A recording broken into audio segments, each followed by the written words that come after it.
Hi, I'm Jim Clark, Visual Arts Manager here at Hopkins Center for the Arts. Today we're speaking with Ekaterina Kazachenko about her exhibition Daydreamlike, on view now in the first floor lobby gallery. Ekaterina, welcome. Thanks, Jim. May I call you Katya for the interview? Yeah. Thank you. You have described this exhibition as being about the magical, mystical, and mysterious world of childhood. You were born, grew up, and were educated in art in Russia. Mm-hmm. How did that experience shape how you do what you do? I don't know how it's exactly shaped. Mm-hmm. It did influence for sure. Like it's all start to be different and kind of amplified to me when Maya got born. Yeah, your daughter. Yeah, my daughter. Mm-hmm. So you're revisiting all these childhood memories which you thought were like way back behind, mm-hmm. left and kind of forgotten. Sure. But then when Maya was born, I started revisiting, like draw parallels, and suddenly like appreciate my past and see what it's, how much fluence it's really got in my art. Sure. Through her childhood, growing up, I start to see my past more clear and finding more meaningful things which was, got kind of lost or watered down the importance of in the past rather than now being an adult. Did those realizations come to you as images, or were they fully formed memories with imagery, smells, ideas? It's more like an experience, mm-hmm. more like a feelings of family, relatives, something like you was experienced as being a child, like that. For example, that painting, Apple Orchard, it's literally my experience of being a child because my grandma had an apple orchard. It's how I am a child going at night to see what's there, and she tried to keep me away from there, but I'm going anyway. So it's kind of something like very similar to those feelings, most like feelings, because like clear memory was kind of going away with age and time, but like smells, they're kind of stay, like homemade meals, they're stay like as a child, like you see things bigger, and then you revisiting later in life, things look smaller and kind of not as important or impressive as you see him as a child. Have there been surprises in your reflection? Now you're balancing life as an artist and a parent, and memories of your own childhood are bubbling up as you're observing your daughter go through life. Have there been things that you felt like were lost for a while and they're only coming to you again now, or things that were surprising? Yeah, it's interesting. It's more like I didn't expect be that overly over-caring person. Yeah. Like when as a child, I was bold. Like I'm going anywhere. I didn't ask myself twice if it's dangerous or not. But being a parent, I'm more like caring too much about Maya, what she's doing or where she's going, like by herself, or what she's getting into it. But that was kind of surprising me that I would be too much obsessed about stuff like that, but sure. I am. So that was interesting. Does painting, the act of painting these scenes and slices of her childhood, do they exorcise or ameliorate, tamp down some of the stressful feelings, or do they amplify those feelings? Do you know what I mean?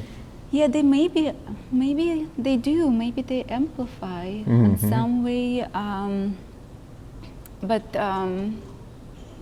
in a positive way, though? It's on a positive way, and it is yes expiring, and to see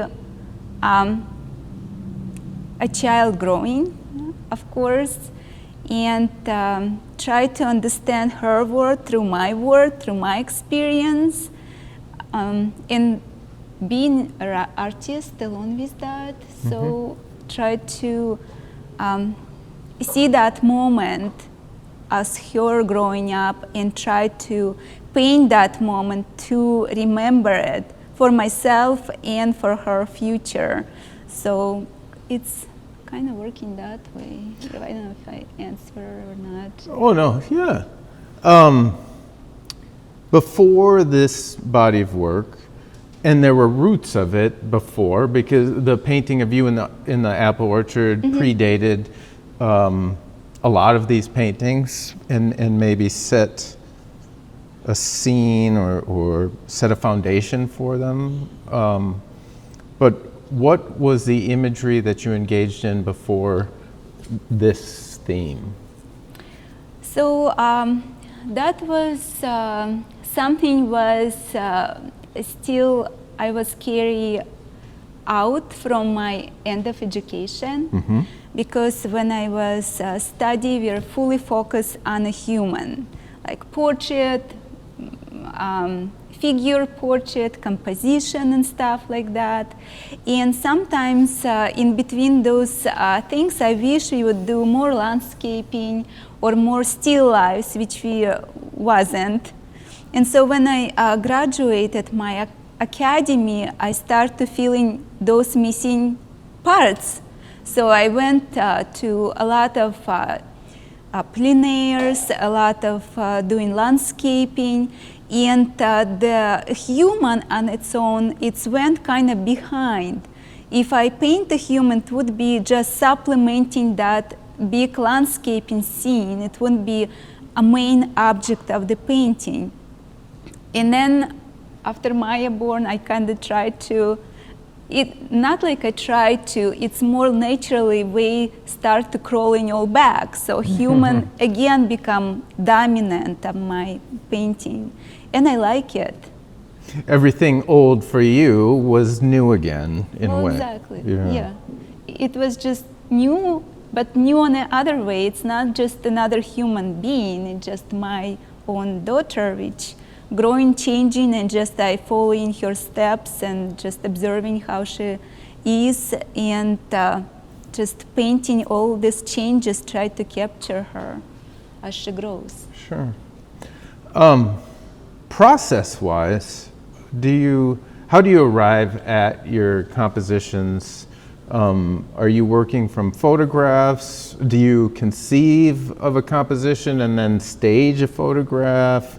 Or do you take snaps, if you work from photos at all, and then find it within those images? Can you walk us through that process? Yeah, so it's interesting because sometimes, like, I'm living life as everyone does, and I'm not trying to force myself to, okay, that would be a great something to paint, or, I mean, I see stuff, and sometimes what happens, you see in one scene, and that scene, it just, whatever you do, it stays in your mind. It's something maybe not even exactly seen, it's just the composition, or kind of like a rhythm, or something that which is so important to some level that it's not leaving you, so you somehow subconsciously start to thinking about it. And then when you think about it, in the same way, it's kind of like a puzzle start working in your mind, like you're putting things together. And sometimes I'm not even thinking directly about it, but I know my mind is working on it. And then I just addressing that, yes, that maybe it's a good painting. So I try to work on a little sketch as a composition sketch. And sometimes I'm revisiting that place and taking additional photos and try to build it as I can see in my vision based on those photographs. Sometimes it's easy to see, and I have a good memory. If I see something, I know how things going, and sometimes I need additional photos, but sometimes I can work from the memory as well. So, and then you suddenly start to build like from drawing to kind of moving stuff around. Sometimes you think it is right things and you start painting, but then in painting you see, no, that's not looking right. So you start changing stuff on painting. But I mean, it's not the right way to do it. It's more painful to fix it. And expensive because the oil is kind of expensive. But I mean, that's been in my practice as well. So, how often do you find that that it requires moving around in the painting itself?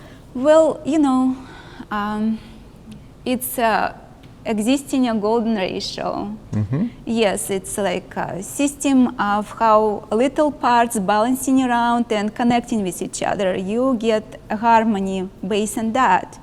And sometimes you look on a painting and just not make that harmony to you, of things not like spacing right, they're somehow out of balance, they don't make exactly sense, or like to me at least anyway. So you start changing to find that perfect harmony, and then yes, that's work better. Most of the time, is it fair to say that most of the time you attempt to work those issues out through preparatory drawings before committing to the painting?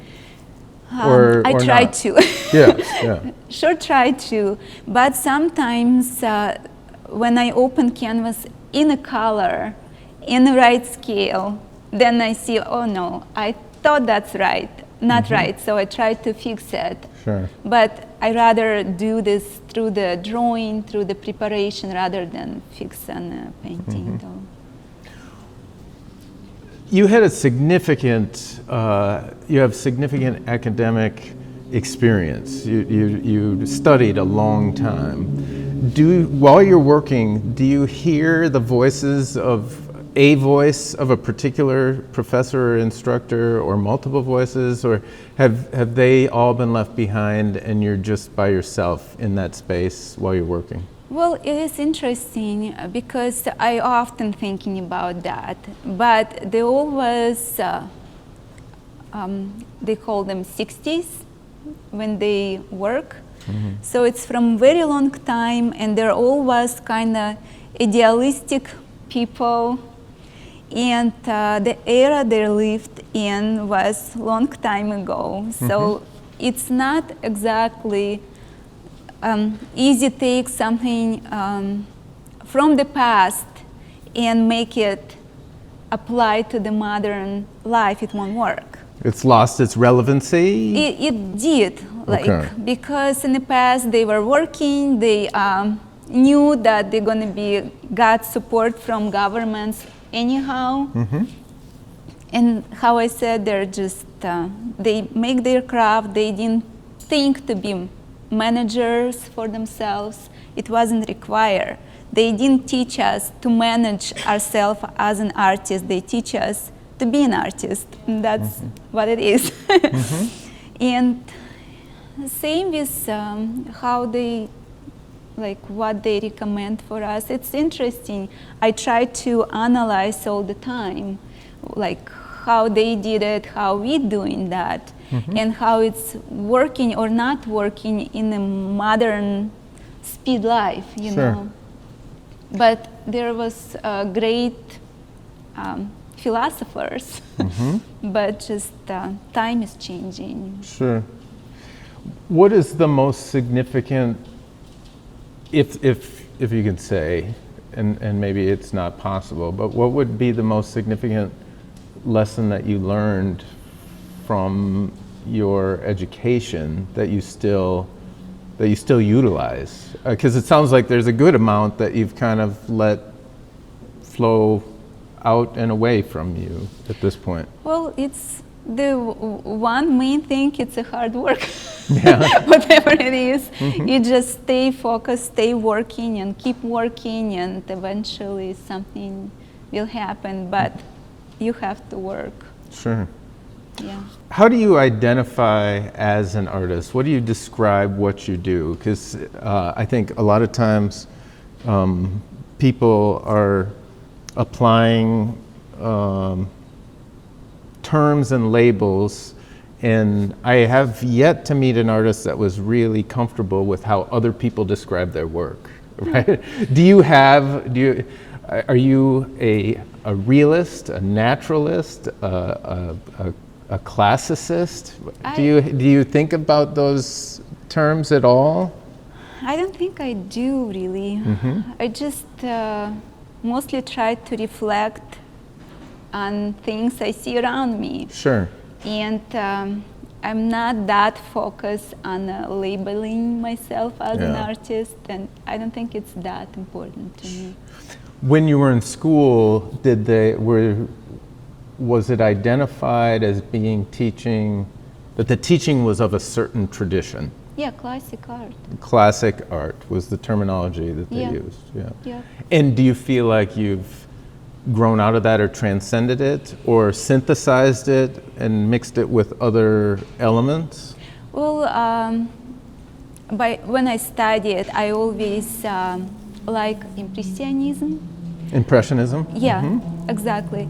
And I like how they process scenes on a kind of like, they see the life at the moment. It wasn't like exactly like a compositional thing. It feels like it was part of the moment. With like if like person would walk on a street, for example, or it's a street, it feels like a momentum in those scenes, and I liked it, which different from like classical art where it's like golden ratio and stuff and everything measurement. Here was spontaneous, and I like so much light, like how they processing light, how they painting light. It's different from a classical art where everything kind of like in a studio. Sure. So yeah, I try to take that in my work, like the light, a sunlight, how it's like going through the objects, how it makes shades, and how everything connected through the light. So I think something that I was tried to bring in my paintings. And it sounds like you're describing a synthesis of that classical tradition with the spontaneity and the attention to light quality that the Impressionists had. Yeah. Are there any other influences that we might find surprising or unusual? Are there things that we might not guess at, or does that capture it? I don't know. Yeah. I'm not sure about it. Yeah. I mean, sometimes. Who are your favorite painters? Well, that's hard to say. Yeah. Because how, as a visual artist, you kind of know what other artists do or did in the past, and sometimes I working on a painting, and I have a question. How, like for example, how that part has been solved in the past in the art history through several artists. So I usually open and see and try to find my own solution, kind of based on that or influenced on that. And that I can tell that I would prefer one artist like to the other. Sure. It's just what I'm looking right now at, or what I'm thinking. Yeah. It's just jumping back and forth and everywhere in between. It's not one particular artist I'm like following or like try to reflect to. Sure. No, it's just many different artists and styles and everything.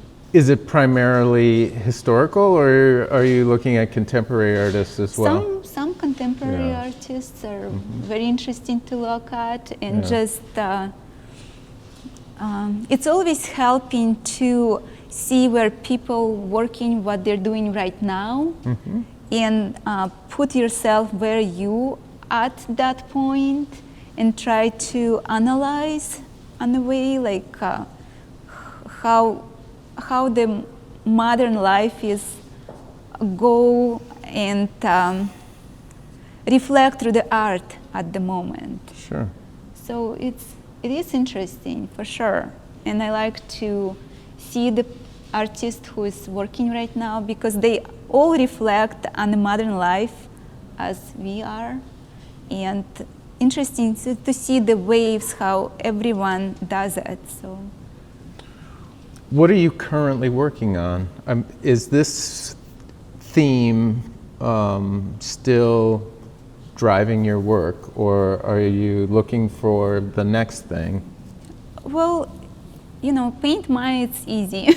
Yeah. An honest way for me, because I see her each day, she's over here, I reflect on her, I see changes in her, that's inspiring me, of course.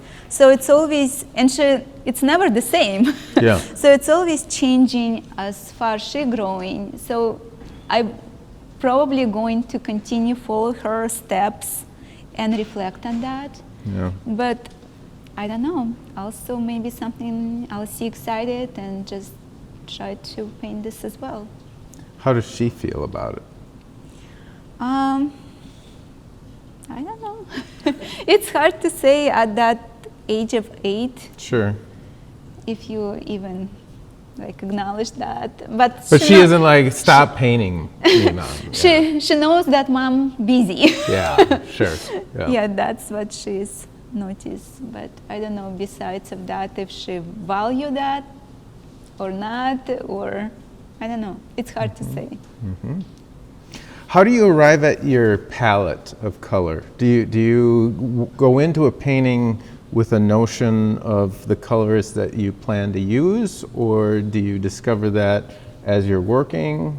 Do you cue off specifically the photograph but then deviate? Well, that's interesting questions, because when I moved here and I was out of limit my typical paints, so I have to do a search and look through the materials again that I can find here. And sometimes when you do mix, later it can be surprised.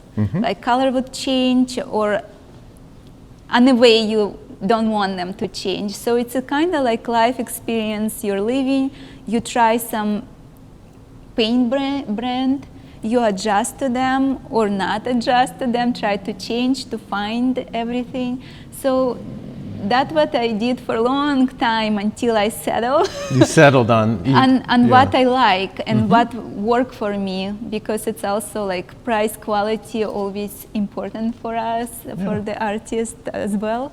So I found a brands of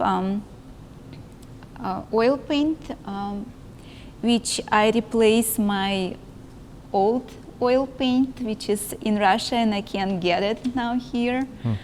And the palette is, I always like to see what other artists use, because it's interesting. I mean, how they mixing colors, what they use, because you're doing it differently, obviously. Sure. And it's just fascinating to see how they get to their palette colors on a painting through their palettes, and it's not necessarily would be the same. Sure. But I find it interesting to just look and.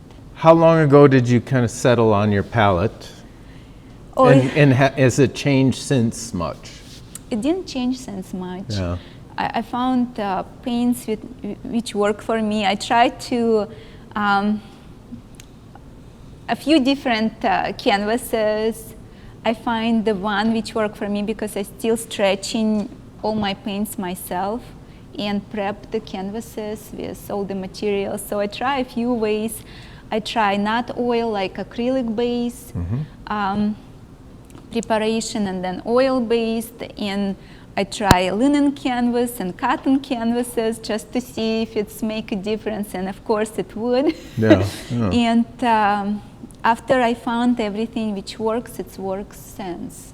So you stick So with it. no surprises. Yeah, yeah. Because I don't like surprises, because then you work against the materials, and that's painful. And once you've got, I mean, now you can focus on crafting the image versus, you know, this versus is. to figure out, okay, that white doesn't work for me, or that like other color also not good, or if you're mixing more than 3, it's giving you a kind of dirty kind of colors. Yeah, so. Cool. Yeah. Well, let's open it up to questions. Sure. Yeah. So you were just speaking about finding your materials. I'm just curious what you thought of the budget canvas material from the Home Depot that you found in the paint department, if that works well. Well, that was one of the try, because I went to Home Depot and here like a big canvas for $20, and oh my gosh, I should try it. And so the difference between linen and cotton canvases, that cotton absorb more moisture. So in a long run, you will get effect by that. So cotton absorb all the moisture, and then it's affect the layers of preparation layers. And so fire back on you somehow later in life, yep. So not so good. No, not so good, but it's worth to try. Darn it. Thanks for doing the research for us. It's a great question. Do you have these are magnificent. Do you have a favorite? They're all babies, so I don't have a favorite one. I have one which I probably work the most, so it's more challenging one than the other one. But I can put one ahead of other, so I don't have a favorite one. Does your daughter?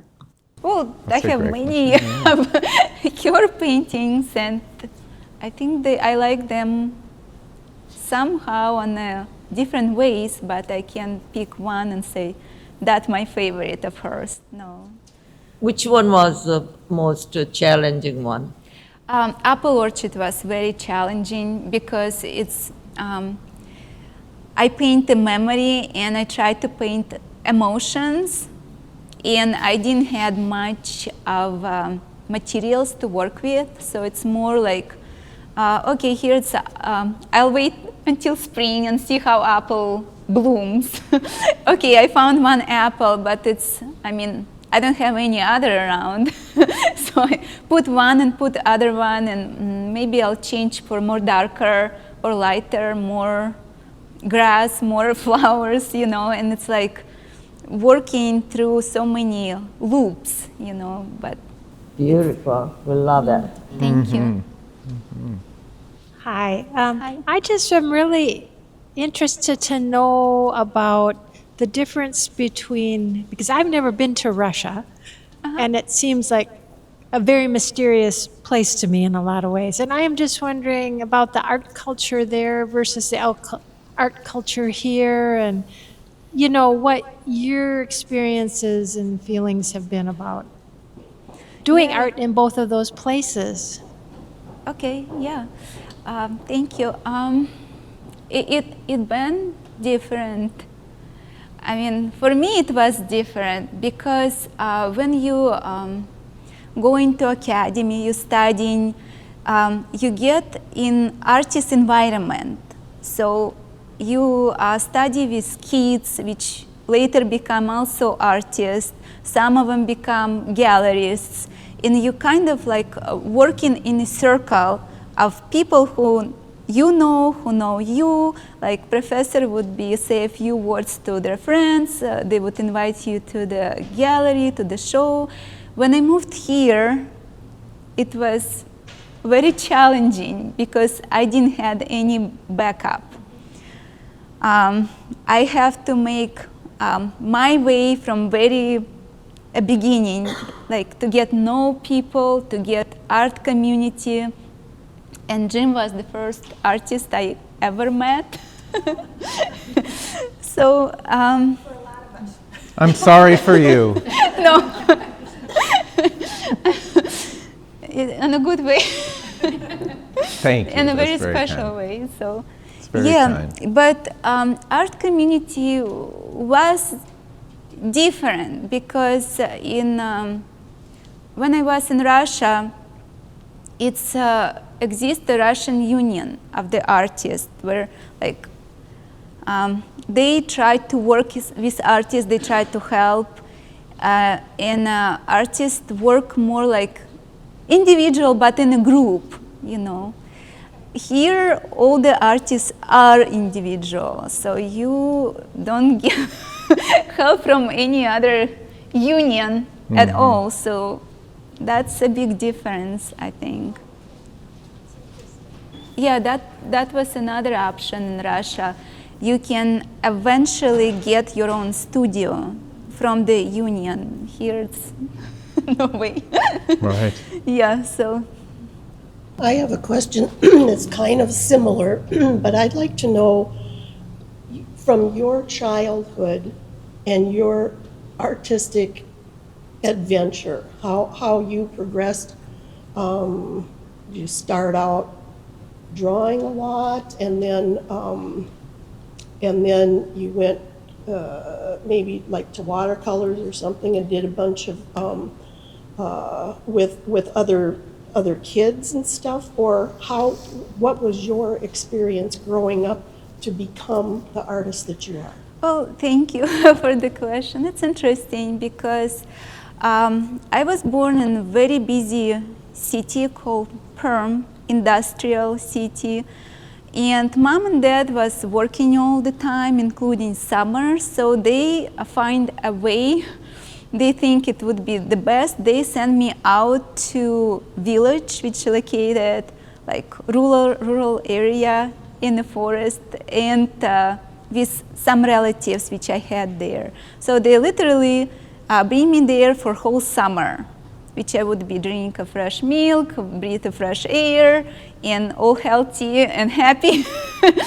But adults, they are very busy, like preparing for winter, like doing gardens. So no one pay attention to me.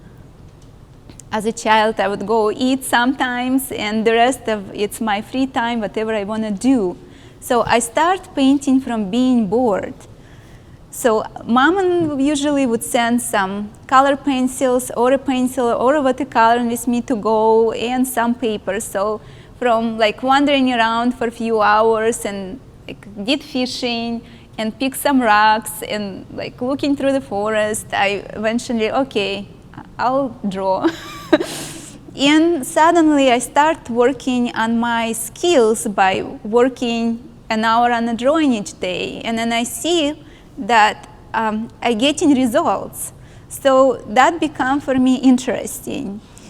For myself, I start to like upper a bar, like what I can do, what I'm capable of doing. So what if I draw today a tomato? Yeah, I can do it. Like what about that pine tree? Can I do it? Oh yeah. So it depends how much time I spend, I can be better on stuff and I can see it. And so that's how I slowly start to work on my artistic skills. I would try to find object and see how well I can do it. And that was interesting, and that was how I become an artist. And then I didn't put it as a goal. It's just something for me interesting to do on my free time. And when I graduated school and start moving on my teen years and start looking for education, biology would be my peak. I didn't make it to biology because it was highly competitive at that time. And slowly, I think a fate or something that slowly started to move me closer to the art. And I mean, I become artist and met my professor, but it wasn't my goal. Thank you. Yeah. Thanks. In those early drawings in response to your boredom and the goals, they were self-directed. You set them for yourself. Yeah, exactly. So I never had an art teacher as a kid, or I never go to art studio as a kid. So I did all drawings on my own wish. Were your parents supportive of that? I don't know. Not obviously. I mean, And it didn't matter, you just went after it. No, it didn't matter. And my first oil set I got at the age of 14. And that was a game changer for me because in the past I was able to use watercolor. I always had a trouble with that because as soon as you paint, you can't change much in the watercolor. And oil, you can working around, you can change, you can come back, you can repaint, and it's all going to be like a live process. And that's what fired me up. It's an oil paint set. Cool. Yeah. Awesome. Any other questions? Oh, we do have one more. Actually, I don't know, how long have you been here? I've been here from 2011, right? Yeah. And you that's came right. right here from Russia? From Russia, yeah. Around this area? Uh-huh. Oh, okay. I met my husband, Troy, and so he brought me here. Oh, okay. Okay. Yeah, I graduated my academy, and right after that, I came here. Katya, thank you for sharing your work with our community. Yeah, it's a pleasure. I always like Hopkins Center for the Arts, and it was a pleasure to be here. We've been speaking with Ekaterina Kazachenko about her exhibition, Daydreamlike, on view now through September 7th, 2024.